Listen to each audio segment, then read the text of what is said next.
রাধে রাধে বন্ধুরা, আমার চ্যানেলে তোমাদের সকলকে স্বাগত। আজকে আমার গপুর একটা নতুন ভিডিও নিয়ে চলে এসেছি।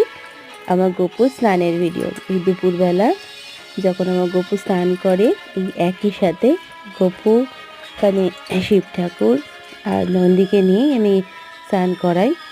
তা প্রথমে তুলসী পাতা দিয়ে জলের মধ্যে নিয়ে নিয়েছিলাম, দিয়ে তারপরে আমার গপু সোনাকে স্নান করিয়ে দিয়েছি। ওম নমো ভগবতে বাসুদেবায় নমঃ। ওম নমো ভগবতে বাসুদেবায় নমঃ। ওম নমো ভগবতে বাসুদেবায় নমঃ। আর দেখো গপুকে স্নান করে জামা কাপড় পরিয়ে দিয়েছি, তুলসীর মালা যেটা আমার মায়াপুর থেকে নিয়ে আসা, তুলসীর মালাটাও পরিয়ে দিয়েছি।